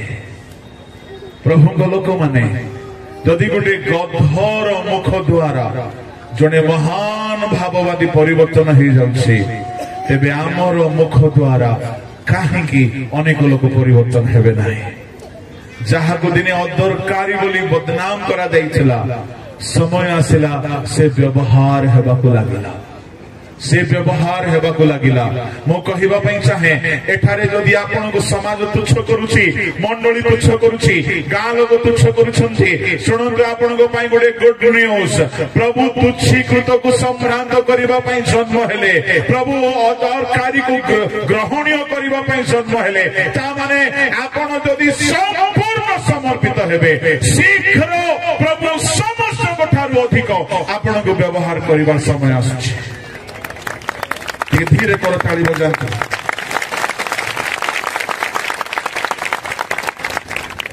ହାଲେଲୁୟା। এইটা ହେଲା ତୃତୀୟ କଥା। ଚତୁର୍ଥ କଥା ବଡ ଇଣ୍ଟରେଷ୍ଟିଂ ଲାଗିଲା ମତେ। ବାଇବଲରେ କୌଣସି ପଶୁ ଏମିତି ହେଇନାହିଁ, କୌଣସି ପଶୁ ଏମିତି ନାହିଁ। ଯଦି କେବେ ସେ ଗଧକୁ ଭେଟିବାର ସୁଯୋଗ ମିଳିବ ତ ମୁଁ ଭେଟିଥାନ୍ତି ବୋଲି ଭାବୁଛି ଯେ ଗଧ ମାନେ ସ୍ୱର୍ଗରେ ନାହାନ୍ତି, ମରିଗଲେ ମାଟିରେ ମିଶିଗଲେ, ସେମାନଙ୍କର ଆତ୍ମା ନାହିଁ। କିନ୍ତୁ ଧନ୍ୟବାଦ ଦେବି, ବାଇବଲରେ ଆଉ ଗୋଟିଏ ଗଧ, ସେ ମରିଗଲା, ତାର ଧମଣୀ କାମରେ ଲାଗିଗଲା। Hallelujah, hallelujah. ମୁଁ ସେ ଗଧକୁ ଫୋନ କଲି, ତୋର ଟିକେ ଅନୁଭବ କହିଲା, ଦିନେ ଆମେ ବଦନାମ ହେଇଥିଲୁ, ଦିନେ ଆମକୁ ମନ୍ଦିରରେ ଏଲାଉ ନଥିଲା, କିନ୍ତୁ ଏବେ ଆମେ ବିଲିୟମ ପାଇଁ ବ୍ୟବହାର ହେଲୁ, ସାମସନ ପାଇଁ ବ୍ୟବହାର ହେଲୁ। ମରିଗଲେ ମଧ୍ୟ ଗଧର କଞ୍ଚା ଥମଣୀ ହଜାର ହଜାର ଲୋକଙ୍କ ପାଇଁ ବୋଲି ବିଜୟ ଦେବାର କାମ ଆସିଲା। ପ୍ରଭୁଙ୍କ ଲୋକମାନେ ନିଜକୁ ଦୁର୍ବଳ ବୋଲି ଭାବନ୍ତୁ ନାହିଁ, ନିଜକୁ ଅଭାଗ ବୋଲି ଭାବନ୍ତୁ ନାହିଁ। ଯଦି ଆପଣ ପ୍ରଭୁଙ୍କ ହାତରେ ନିଜକୁ ଦେଇଦେବେ, ଆପଣ ଦୁର୍ବଳ ହେଲେ ମଧ୍ୟ ହଜାର ହଜାର ଲୋକ ପାଇଁ ବୋଲି ଆପଣ ବ୍ୟବହାର ହେବେ। ହାଲେଲୁୟା। ସାମସନଙ୍କ ଉପରେ ଆତ୍ମା ଅଧିଷ୍ଠାନ କଲା, ସାମସନଙ୍କ ଉପରେ ପବିତ୍ର ଆତ୍ମା ଅଧିଷ୍ଠାନ କରନ୍ତି। ସାମସନ ଏଣେ ତେଣେ ଅନାଇଲେ, ହେଲେ କାହିଁକି ତାଙ୍କୁ ଗଧର କଞ୍ଚା ଥମଣୀ ହିଁ ଦେଖାଗଲା? ବିଚାରକର୍ତ୍ତା 15:15 ପଢି ଦିଅନ୍ତୁ। ସେତେବେଳେ ସେ ଗର୍ଦ୍ଧବର ଗୋଟିଏ କଞ୍ଚା ଥମଣୀ ପାଇ ହାତ ବଢାଇ ତାହା ନେଲା ଓ ତଦ୍ୱାରା 1000 ଲୋକଙ୍କୁ ବଧ କଲା। ଶୁଣନ୍ତୁ ଶୁଣନ୍ତୁ ଶୁଣନ୍ତୁ, ଯେତେବେଳେ ପରମେଶ୍ୱରଙ୍କର ଆତ୍ମା ଅଧିଷ୍ଠାନ କଲା, ଶୁଣନ୍ତୁ 14 ପଦ ଟିକେ ପଢନ୍ତୁ। ସେ ସିଲ୍ହିରେ ଉପସ୍ଥିତ ହୁଅନ୍ତେ ପଲସ୍ତୀୟ ମାନେ ତାହାଙ୍କୁ ଭେଟି ଜୟଧ୍ୱନି କଲେ। ବାବୁ ତୁମର ବାଇବଲ ନୂଆ ବାଇବଲ କି ନା ଅଲଗା ବାଇବଲ ନା କଣ ଉଲ୍ଟା ସିଧା ପଢୁଛ? ଆଉ ଥରେ। ହଁ, ସେ ଲିହିରେ, ହଁ ଲିହିକୁ ତୁମେ ସିଲି ବୋଲୁଛ କିଏ? ଓ ଝିଅର ନା ନାଇଁ ତ? ହଁ, ଆଉ ଥରେ, ଠିକ ଅଛି। ଲିହିରେ ଉପସ୍ଥିତ ହୁଅନ୍ତେ, ସେ ଲିହିରେ ଉପସ୍ଥିତ ହୁଅନ୍ତେ ପଲସ୍ତୀୟ ମାନେ ତାହାଙ୍କୁ ଭେଟି ଜୟଧ୍ୱନି କଲେ। ତହୁ ସଦାପ୍ରଭୁଙ୍କ ଆତ୍ମା ତାହାଙ୍କୁ ଆକ୍ରାନ୍ତ କରନ୍ତେ। ତହିଁରେ ତାହାର ବାହୁରେ ଥିବା ଦୌଡ଼ି ଅଗ୍ନିଦଗ୍ଧ ଛଟପଟ କରି ଛଡ଼ପଟ ପରି ହେଲା, ଆଉ ତାହା ହାତରୁ ବନ୍ଧନ ଖସି ପଡ଼ିଲା। ସେତେବେଳେ ସେ ଗର୍ଦ୍ଧବର ଗୋଟିଏ କଞ୍ଚା ଥମଣୀ ପାଇ ହାତ ବଢାଇ ତାହା ନେଲା ଓ ତଦ୍ୱାରା 1000 ଲୋକଙ୍କୁ ବଧ କଲା। ଯେତେବେଳେ ପରମେଶ୍ୱରଙ୍କ ଆତ୍ମା ଅଧିଷ୍ଠାନ କରନ୍ତେ, ଶୁଣନ୍ତୁ, ବନ୍ଧନ ଯାହା ବନ୍ଧା ଯାଇଥିଲା ଖସି ପଡ଼ିଲା। ଏ ଆତ୍ମା ଅଧିଷ୍ଠାନ କରନ୍ତେ ବନ୍ଧନ ଆପେ ଛିଣ୍ଡିଗଲା। ଆତ୍ମା ଅଧିଷ୍ଠାନ କରନ୍ତେ, ଶୁଣନ୍ତୁ ଧ୍ୟାନରେ, ସିଂହକୁ ମାରିଲା ପରେ ମାରିଦେଲା, ହାତରେ ମାରିଦେଲା। ଦାଉଦ ସିଂହକୁ ଭାଲୁକୁ ହାତରେ ମାରିଦେଲା। ଏଠାରେ ସାମସନ କାହିଁକି ହଜାରେ ହଜାରେ ପଲିଷ୍ଟିୟଙ୍କୁ ହାତରେ ନ ମାରିକି ଗଧର ଥମୁଣି ଧରିଲା? ଏ ଥମୁଣି କଣ ବର୍ଷା ପରୀକି? ଏ ଥମୁଣି କଣ ଖଡଗ ପରୀକି? ସେଇଟା ପୁଣି କଞ୍ଚା ଥମୁଣି, ଆଉ ଶୁଖିଲା ହେଇଥିଲେ ଟିକେ ଧାର ହେଲେ ଥାନ୍ତା। ତାର ଅର୍ଥ କଣ ଜାଣିଛନ୍ତି? ଯେଉଁ ଗଧ ପ୍ରଭୁଙ୍କ ପାଇଁ ବ୍ୟବହାର ହେଇପାରି ନାହିଁ, ତାର ଯେତେ ଅଯୋଗ୍ୟତା ଥିଲେ ହେଁ ପରମେଶ୍ୱରଙ୍କର ଆତ୍ମାଙ୍କ ଦ୍ୱାରା ତାହା ବ୍ୟବହାର ହେଇପାରିବ। ଯଦି ଆପଣ ନିଜକୁ ଯେତେ ବି ଦୁର୍ବଳ ଅନୁଭବ କରୁଛନ୍ତି, ପବିତ୍ର ଆତ୍ମାଙ୍କ ଶକ୍ତି ପାଇଯାଆନ୍ତୁ। ସତ୍ୟ କହୁଛି, ପ୍ରଭୁ ଆପଣଙ୍କୁ ନେଇ ମହତ୍ ମହତ୍ କର୍ମ କରିପାରିବେ। ଏ ଥମଣିର କାହାଣୀ ମୁଁ ଜଲ୍ଦି ଲେଖିବି। ଥମଣିର କାହାଣୀ। ଏ ଥମଣି ସବୁବେଳେ ଘାସ ଖାଉଥିଲା, ପରିବା ଖାଉଥିଲା, ସବୁବେଳେ କିଛି ନା କିଛି ଖାଉଥିଲା, କିଛି ବି ଅନ୍ୟ ପାଇଁ କେବେ କରିନାହିଁ। ଏ ଥମଣି ସବୁବେଳେ ନିଜ ପାଇଁ କରୁଥିଲା, କିନ୍ତୁ ଦିନେ ପ୍ରଭୁଙ୍କ ଲୋକର ହାତରେ ପଡିଗଲା। ସେଦିନ ସେ ଦେଶ ପାଇଁ ବୋଲି ବ୍ୟବହାର ହେଲା। Hallelujah, hallelujah. ମୁଁ କହିବା ପାଇଁ ଚାହେଁ, ଭେଣ୍ଡିଆ ମାନେ ଟିକେ ପ୍ରଭୁଙ୍କ ଲୋକମାନଙ୍କ ହାତରେ ସମର୍ପିତ ହେଇକି ରୁହ। ପ୍ରଭୁଙ୍କ ହାତରେ ସମର୍ପିତ ହେଇକି ରୁହ। ତମେ ପ୍ରଭୁଙ୍କ ପାଇଁ ବ୍ୟବହାର ହେଇପାରିବ, ବ୍ୟବହାର ହେଇପାରିବ। ପରମେଶ୍ୱର ବ୍ୟବହାର କରିବେ, କିନ୍ତୁ ପ୍ରଭୁଙ୍କ ଲୋକମାନଙ୍କ ସହଭାଗିତାକୁ ଆସିଲେ ପ୍ରଭୁ କାମରେ ଲଗେଇବେ। ଏଣୁକରି ପାଉଲ ମଧ୍ୟ ଦ୍ୱାଦଶଙ୍କର ସହଭାଗିତାକୁ ବେଶୀ ଭଲ ପାଇଲା। ଏଣୁ ଜିହୋଶୁଆ ମୋଶାଙ୍କ ହାତରେ ରହିଲେ, ଏଣୁ ଏଲିଶା ଏଲିୟଙ୍କ ହାତରେ ରହିଲେ, ଏଣୁ 12 ଶିଷ୍ୟ ଯୀଶୁଙ୍କ ସଙ୍ଗରେ ରହିଲେ। ଏଣୁ ଯଦି କେହି ଜୀବନରେ ଉନ୍ନତି ପାଇ ବ୍ୟବହାର ହେବା ପାଇଁ ଚାହୁଁଛନ୍ତି, ପ୍ରଭୁଙ୍କ ଦାସମାନଙ୍କ ସଙ୍ଗତି ସହଭାଗିତାରେ ଲାଗି ରୁହନ୍ତୁ। ପ୍ରେଜ୍ ଦ ଲର୍ଡ, ହାଲେଲୁୟା। ଏ ହେଲା 4 ଗୋଟି ଗଥ।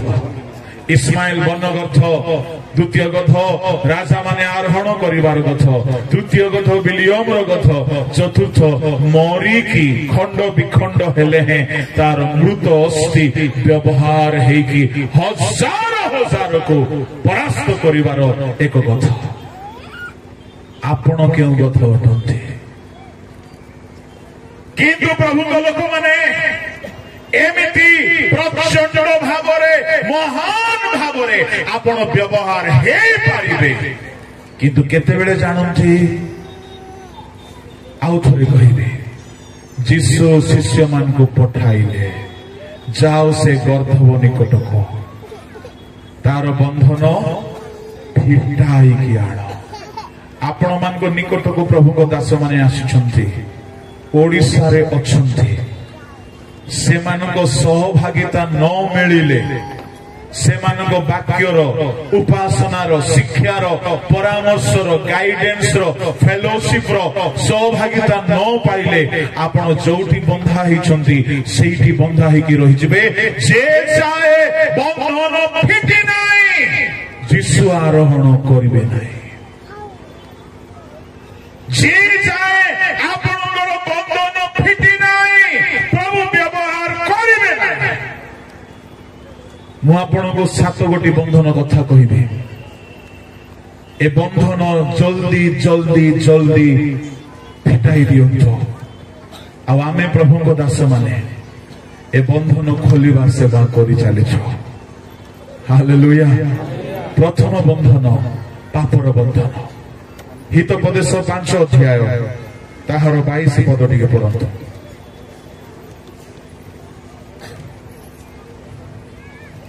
ଦୁଷ୍ଟ ଲୋକର ନିଜ ଅପରାଧ ତାହାକୁ ଧରିବ, ସେ ନିଜ ପାପ ରୂପ ଦୌଡ଼ିରେ ବନ୍ଧା ହେବ। ପାପ ରୂପ ଦୌଡ଼ି, ଦୁଷ୍ଟ ଲୋକମାନେ ପାପ ରୂପ ଦୌଡ଼ିରେ ବନ୍ଧା ହେଇଥିବେ। ମୁଁ କହିବା ପାଇଁ ଚାହେଁ, ଯଦି କେହି ଏଠାରେ ପ୍ରଭୁ ମତେ ବ୍ୟବହାର କରନ୍ତୁ ବୋଲି ଚାହୁଁଛ ପାପର ବନ୍ଧନରୁ ମୁକ୍ତ ହେଇନାଅ, ପ୍ରଭୁ ତୁମକୁ ବ୍ୟବହାର କରିବେ ନାହିଁ, ବିଲକୁଲ କରିବେ ନାହିଁ, ବିଲକୁଲ କରିବେ ନାହିଁ।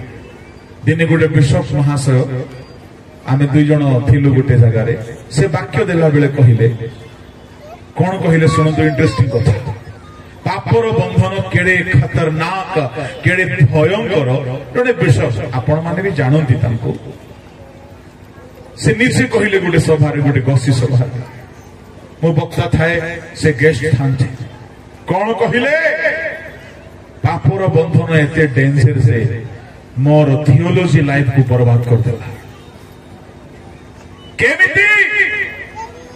ସେ ଆରମ୍ଭ ଦିନ ମାନଙ୍କରେ ଗୁଡାକୁ ଘୋଷୁଥିଲେ। ଏଠାରେ କେହି ଗୁଡାକୁ ଘୋଷିବା ଲୋକ ନଥିବେ ବୋଲିକି ମୋର ବିଶ୍ୱାସ। ନାଇଁ, କେହି ନଥିବେ, ବିଲକୁଲ ନାଇଁ। ଗୁଡାକୁ, ଖଇନି, ପାନ, ବିଡି, ପିକା, ସିଗାରେଟ, ମଦ ଏ ଅଞ୍ଚଳରେ ତ ମିଳୁନଥିବ। ପିଇବେ କାହିଁକି? ଆମ ଲୋକମାନେ ଭାରି ଭୋଗ। ଜଣେ ପ୍ରଭୁଙ୍କ ଦାସ କହିଲେ ତାଙ୍କୁ ଗୁଡାକୁ ନିଶା ଥିଲା।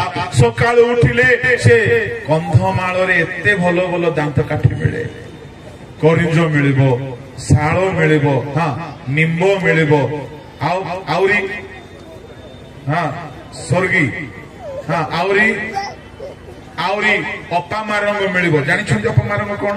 ଜାଣିନାହାନ୍ତି? ତା ପାଇଁ ମତେ ଅଲଗା ଫିସ୍ ଦେଲେ ମୁଁ ସେଟା କହିବି, ସେଟା ମେଡିସିନ ପାଠ। କିଛି ନାହିଁ, ଅପାମା ରଙ୍ଗ ହଉଛି ବିଲରେ ଗଲା ବେଳେ ପ୍ୟାଣ୍ଟରେ ଲାଗେ ନାହିଁ କି, ଏଡିକି ଏଡିକିଟା ଲମ୍ବା ହେଇକି, ସେଇଟା ହଉଛି ଅପାମା ରଙ୍ଗ। ଯୋଉ ଶୁଣ ଶୁଣ ଶୁଣ, ଅପାମା ରଙ୍ଗ ହେଉଛି ଏତେ ଗୁଣକାରୀ ଯେ ତାର ଚେର, ତାର ଡାଳକୁ ଯଦି ଭାଙ୍ଗିକି ଦାନ୍ତ କାଠି ଘଷିବ, ବେଶୀ ନାହିଁ ବର୍ଷେ ଟର୍ଟରା କାଳିଆ ମୁହିଁ ଗୋରି ହେଇଯିବ। ଏହା ଆୟୁର୍ବେଦ ପୁସ୍ତକର କଥା ଲେଖା ଅଛି, ମୁଁ ଆପଣମାନଙ୍କୁ କହିଦେଲି। ହେଲେ ଜଣେ ବିଶପ ମହାଶୟ ନିଜର ଅନୁଭୂତି କହୁଥିଲେ, ସେ ଗୁଢାକୁ ସକାଶୁ ସେ ବାଇବଲ ଷ୍ଟଡି କରିବା ପାଇଁ ଲଣ୍ଡନ ଯାଇଥିଲେ। କୋଉଠିକୁ ଯାଇଥିଲେ? ଲଣ୍ଡନ ଯାଇଥିଲେ ବାଇବଲ ଥିଓଲୋଜି କରିବା ପାଇଁ। 4-5 ଡବା ଗୁଡାକୁ ନେଇକି ଯାଇଥିଲେ। ଧୀରେ ଧୀରେ ଧୀରେ ଗୁଡାକୁ ସରି ଆସିଲା। हेले लंदन रे तो गुड़ा को मिले नहीं। मेरा भारत महान, यहाँ गुड़ा को भी मिलता है, यहाँ गुड़ाको का फैक्ट्री भी है और बिशप माने मध्य गुड़ाको घोषवार अच्छा। मेरा भारत महान एमती है गुड़ाको सरीगला से कहला ट्रेनिंग सेंटर रे रही ना, मो देह खराब हो इंडिया पलैबी। बाध्य होइकी पलि आसिला आज्ञा। गुड़ाको सकाशु लंडन रे पाठ पढ़िबार भाग्य तार बर्बाद हो गला। पापर बंधन केमिति केमिति हेइकी परे भल भावरे जीवन बदलाइकी एबे चाहू से बिशप हेइकी प्रभु को काम करूछन्ते।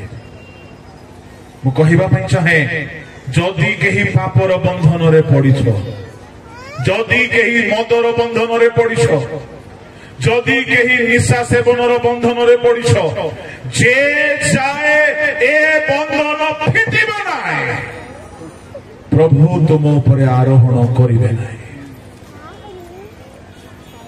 जने भाई मते फोन कले कोरोना समय रे, ताकू भी आपण माने जानंती, से भी ए आखो पाखर लोक,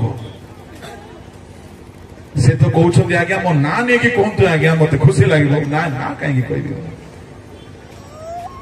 से भी आखो पाखर लोक फॉरेस्ट डिपार्टमेंट चाकरी करते। आपण माने कई जानती भी एते वर्षरू मु जाने खैनी लुचि लुचि की खाऊले, पास्टर मान आखिर धूली मार देते। आमको घर को डाकिकी नेबे, भलरे खुआइबे, पियाइबे, दान देबे, किंतु लुचि लुचि की खैनी खाऊले। कोरोना हेला बेले तांको कोरोना धर देला। प्रथम वेब रे ही कोरोना धर देला, आउ तांको क्वारंटाइन रे रखा गला। केही नहांती क्वारंटाइन रे, डर लगुच कोरोना को जानी ना लोक कौन से मत फोन कले मरीगली मु कहली मरी जाए तुम्हें कथा हो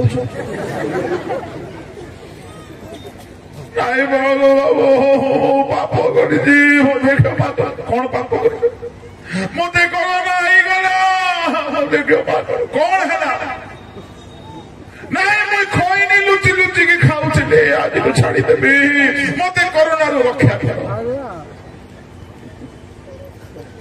प्रभु को धन्यवाद देवी जहाँ आम पास्टर प्रचारक वक्ता माने ठीक कर पार्लु ना गोटे अदृश्य भोक तार खैनी छड़ेदेला से आज प्रभु को सेवा करुचे सरकारी चाकरी आईकी शुण जदि कहीं भेंडिया माने निशा सेवन करुछ वाक्य शुणिकी परिवर्तन हेब तो भल कथा नहेले प्रभु को जना केमती तुमको पिटिकी साबाड़ करेंगे से भलरे जानते केबे भावतु नाए कि प्रभु तुमर सबु पाप को देखिकी सबु दिन पाई से चुपचाप रहिबे एमिति मारती जे सबु पापर निशा भांगी जाए आ मु बेले बेले प्रार्थना करे प्रभु जोटा आमे फुलपिट रु करि पारु ना हो तुम्हें दरकार पड़िले को भूताणु हेले पठाओ किंतु करो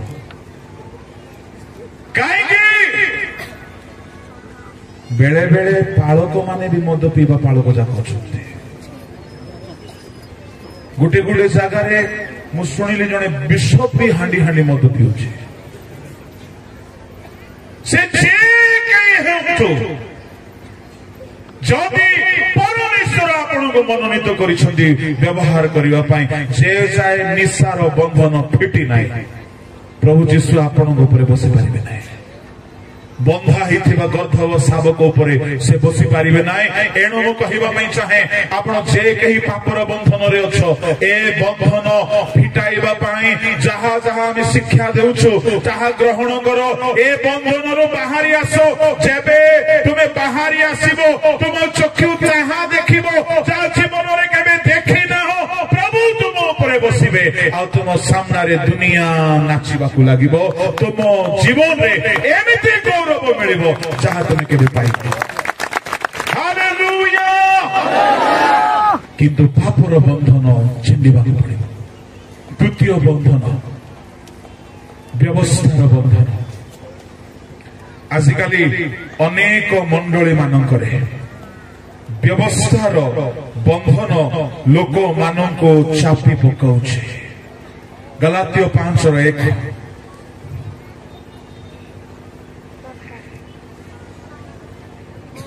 स्वाधीनता निमंते ख्रीष्ट आह्वान को मुक्त करी अछंती अतएव स्थिर होई रुह एवं दासत्व ज्वाली रे आउ थरे जोचान जाओ दासत्वर ज्वाली रे एहा को जदि मो प्रांचल भाबरे कहिबी टिके लंबा कथा व्यवस्थार नीति नियम रे गलातिय सहरर लोक माने गलातिय माने जीवन यापन करुथिले पाउल कहिले तुमे आउ थरे व्यवस्थार रीति नीति रे बंधा कि रुह नाही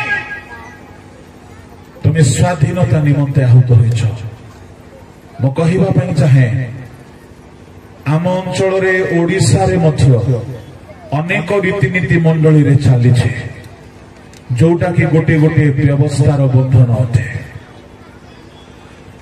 जाके बाइबल रे नाही चली रीतिनीति जे चाहे से बंधन मुक्त हेबु नाही प्रभु को पई काम रे लागि पारिबो नाही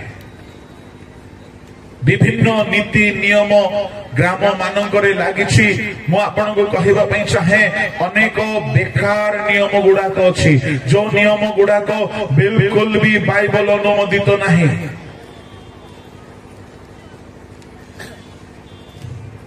प्रभु को लोक माने को नियम कहिबी कोटा छाड़ी बोली भाबुछि समय हे गलानी बोलो यीशु महाराज की हालेलुया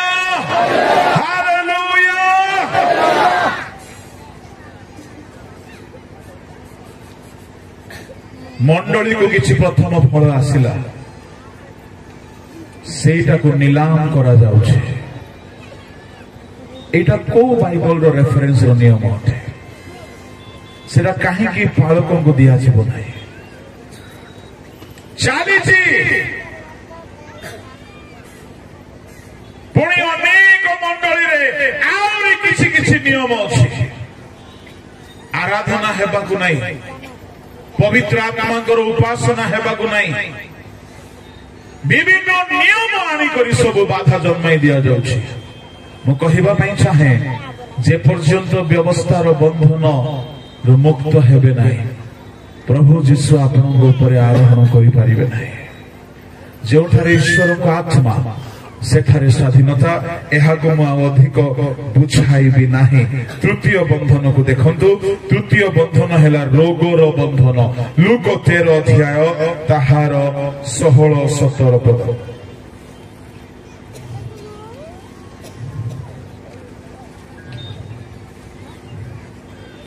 ଦେଖ, 18 ବର୍ଷ ବ୍ୟାପ୍ତି ଶୟତାନ ଦ୍ୱାରା ଆବଦ୍ଧ ଅବ୍ରାମଙ୍କ କନ୍ୟା ଏହି ସ୍ତ୍ରୀ ଲୋକଟି କଣ ବିଶ୍ରାମ ବାରରେ ଆପଣା ବନ୍ଧନରୁ ମୁକ୍ତ ହେବା ଆବଶ୍ୟକ ନଥିଲା?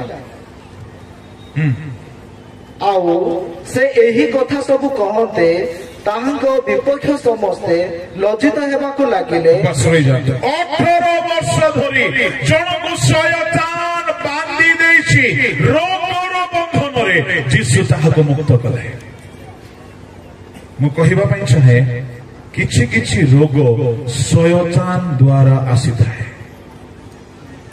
ଏଣୁ ସେ ରୋଗର ବନ୍ଧନ ଯଦି ମୁକ୍ତ ହେଇନାହିଁ, ଆପଣ ଭଲ ଭାବରେ ଶାନ୍ତିରେ ପ୍ରଭୁଙ୍କ ଉଦ୍ଦେଶ୍ୟରେ ବଞ୍ଚି ପାରିବେ ନାହିଁ। ମାର୍କ 7 ଅଧ୍ୟାୟ ତାହାର 32, 33, 34 ଟିକେ ପଢନ୍ତୁ। ଆଉ ଲୋକେ ଜଣେ କାଲ ଓ କନାକୁ ତାହାଙ୍କ ନିକଟକୁ ଆଣି ତାହା ଉପରେ ହାତ ଥୋଇବା ନିମନ୍ତେ ତାହାଙ୍କୁ ବିନତି କଲେ। ଯୀଶୁ ତାହାଙ୍କୁ ଲୋକ ସମୂହ ମଧ୍ୟରୁ ଅନ୍ତର କରି ଏକାକୀ ଘେନି ଯାଇ ତାହାର 2 କାନରେ ଆପଣା ଅଙ୍ଗୁଳି ଦେଲେ ଓ ଛେପ ପକାଇ ତାହାର ଜିଭକୁ ଛୁଇଁଲେ।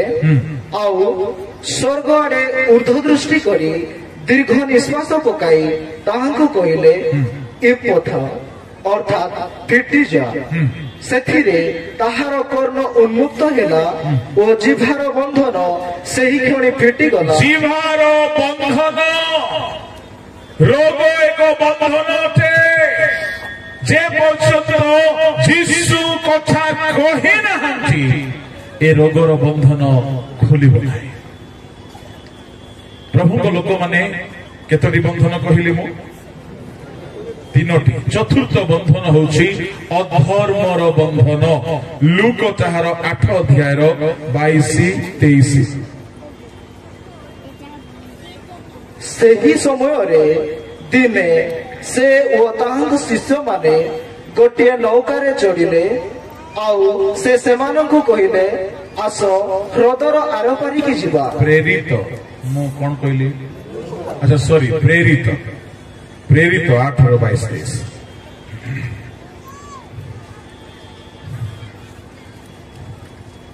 ଅତଏବ ତୁମ୍ଭର ଏହି ଦୁଷ୍ଟପଣରୁ ମନ ପରିବର୍ତ୍ତନ କରି ପ୍ରଭୁଙ୍କ ଠାରେ ପ୍ରାର୍ଥନା କର। କେଜାଣି ଅବା ତୁମ ହୃଦୟର କଳ୍ପନା କ୍ଷମା ହୋଇପାରେ। କାରଣ ତୁମ୍ଭେ ତିକ୍ତ ବିଷୟରେ ପରିପୂର୍ଣ୍ଣ ହୋଇ ଅଧର୍ମ ରୂପ ବନ୍ଧନରେ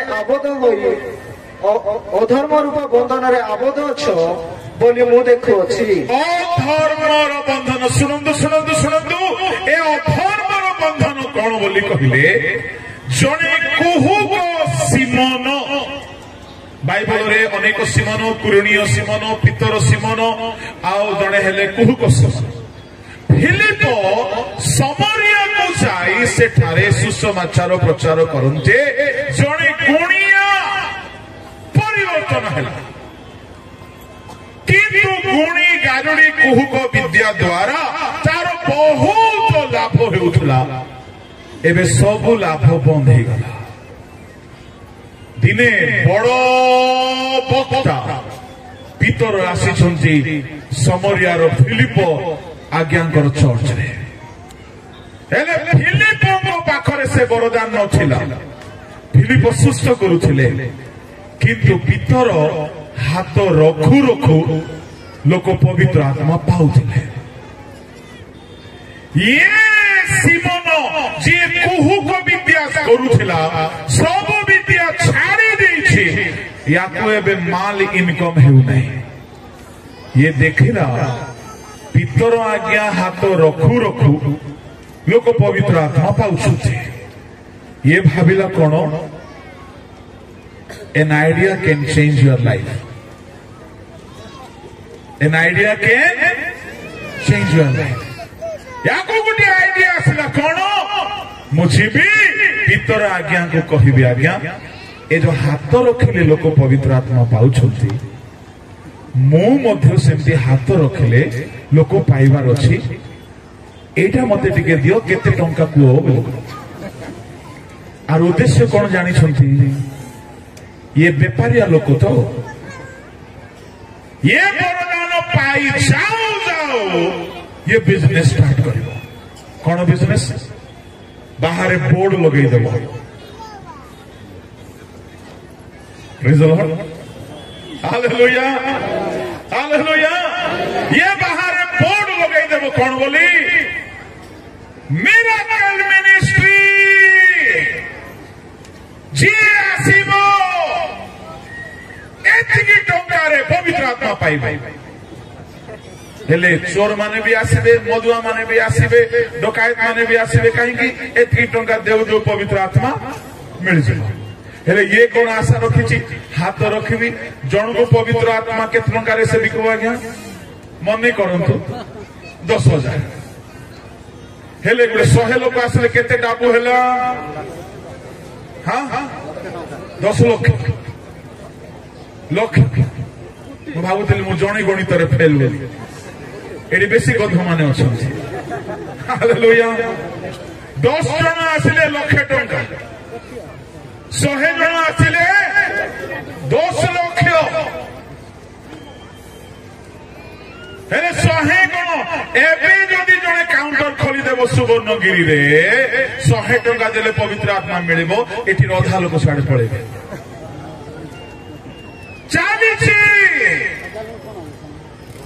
जे सुनो अधर्मर बंधन बोली कहिबार अर्थ, मिनिस्ट्री नारे जो माने बिजनेस करूछंती, एटा होछि अधर्मर बंधन।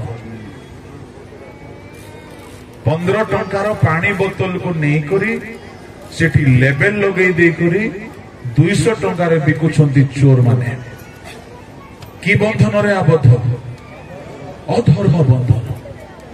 प्रभु आपण को व्यवहार करंतु, मिनिस्ट्री रे केबे बिजनेस करिवे नाही, सुसमाचार को नहीं बिजनेस करिवे नाही। आपण जेते महान हेले मध्य केबे भी डिमांड करिवे नाही। प्रभु आपण को काम रे लगेई छंती, आपणकर दरमा प्रभु देबे, से आपण को ठीक समय रे देबे।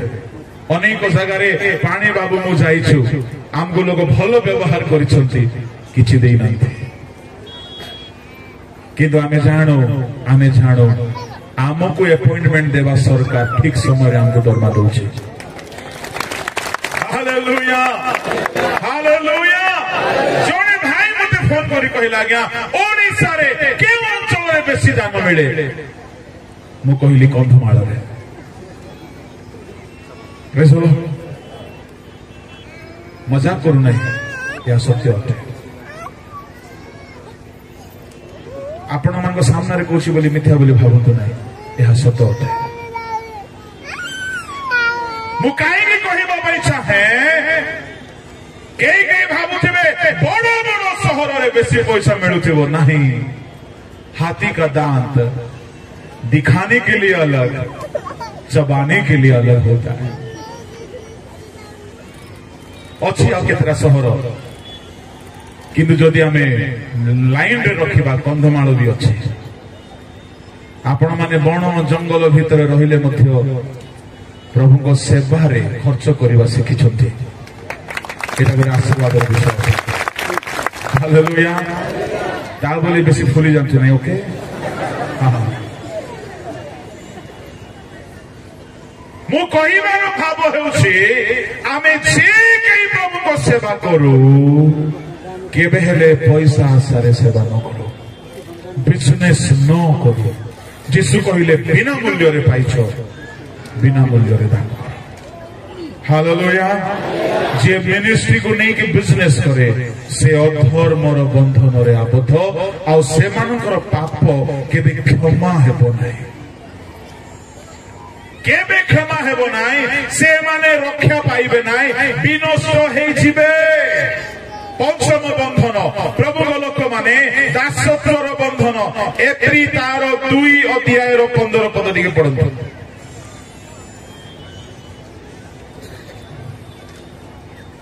ପୁଣି ମୃତ୍ୟୁର ଭୟରେ ଯେଉଁମାନେ ଯାବଜୀବନ ଦାସତ୍ୱର ବନ୍ଧନରେ ଥିଲେ ସେମାନଙ୍କୁ ସେ ଉଦ୍ଧାର କରନ୍ତି।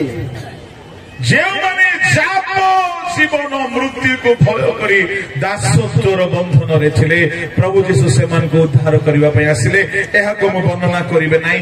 ସ୍ଲେଭେରୀ ଅଫ୍ ସିନ୍ ଅଫ୍ ସୈତାନ। ଷଷ୍ଠ ବନ୍ଧନ ହଉଛି ଅଭିଳାଷର ବନ୍ଧନ। ରୋମିଓ 7 ଅଧ୍ୟାୟ ବାହାର କରନ୍ତୁ, ତାହାର 19 ପଦରୁ ପଢିକି ଚାଲୁଛୁ 23 ଯାଏ। କାରଣ ଯେଉଁ ଉତ୍ତମ କର୍ମ କରିବାକୁ ମୁଁ ଇଚ୍ଛା କରେ ତାହା କରେ ନାହିଁ, କିନ୍ତୁ ଯେଉଁ ମନ୍ଦ କର୍ମ କରିବାକୁ ମୁଁ ଇଚ୍ଛା କରେ ନାହିଁ ତାହା କରେ। କିନ୍ତୁ ଯାହା ମୁଁ ଇଚ୍ଛା କରେ ନାହିଁ ତାହା ଯଦି କରେ ତେବେ ମୁଁ ନିଜେ ତାହା ଆଉ କରେ ନାହିଁ, ମାତ୍ର ମୋ ଠାରେ ବାସ କରୁଥିବା ପାପ ତାହା କରେ। ମତେ ଉତ୍ତମ କର୍ମ କରିବାକୁ ଇଚ୍ଛୁକ ଯେ ମୁଁ ମୋ ନିକଟରେ ଯେ ମନ୍ଦ ଉପସ୍ଥିତ ଏହି ବ୍ୟବସ୍ଥା ମୁଁ ଦେଖୁଅଛି। କାରଣ ଆନ୍ତରିକ ପୁରୁଷର ଭାବାନୁସାରେ ମୁଁ ଈଶ୍ୱରଙ୍କ ବ୍ୟବସ୍ଥାରେ ଆନନ୍ଦ କରେ, କିନ୍ତୁ ମୁଁ ମୋର ଅଙ୍ଗ ପ୍ରତ୍ୟଙ୍ଗରେ ଗୋଟିଏ ଭିନ୍ନ ବ୍ୟବସ୍ଥା ଦେଖେ।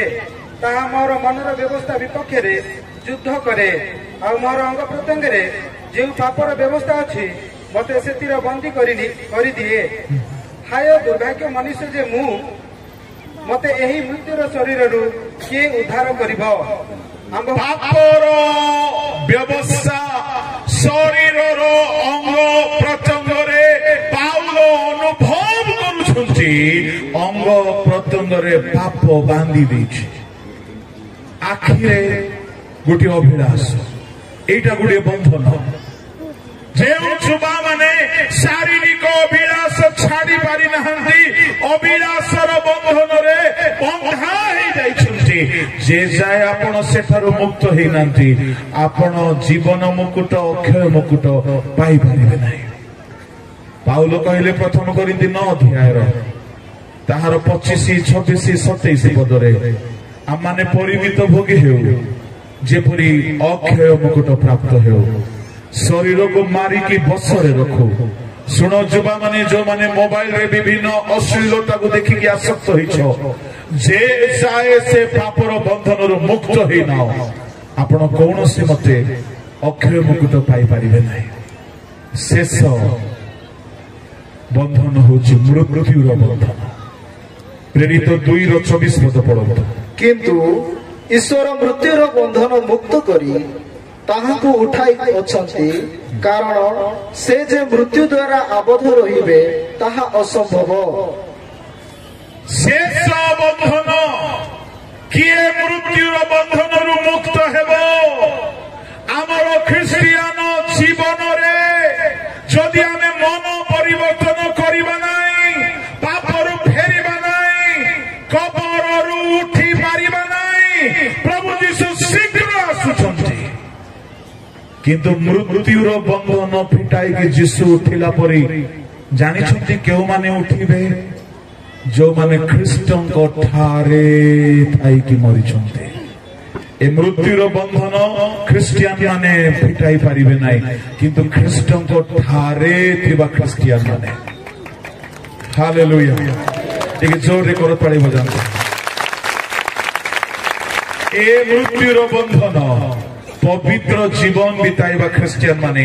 ଆଉ ଗୋଟିଏ ପଦ ପଢନ୍ତୁ, ଗୀତ ସଂହିତାରେ ଲେଖା ଅଛି, ସେ ଆପଣା ଭକ୍ତକୁ କବରରେ କ୍ଷୟ ପାଇବାକୁ ଦେବେ ନାହିଁ। ତାମାନେ ପ୍ରଭୁଙ୍କ ଲୋକମାନେ ଯେମାନେ ପବିତ୍ର ଅଟନ୍ତି, 16 ଗୀତ ତାହାର 10 ପଦ ପଢନ୍ତୁ। କାରଣ ତୁମ୍ଭେ ମୋ ପ୍ରାଣକୁ ପାତାଳରେ ପରିତ୍ୟାଗ କରିବ ନାହିଁ କି ଅବା ତୁମ୍ଭେ ଆପଣା ପବିତ୍ର ଜନକୁ କ୍ଷୟ ପାଇବାକୁ ଦେବ ନାହିଁ।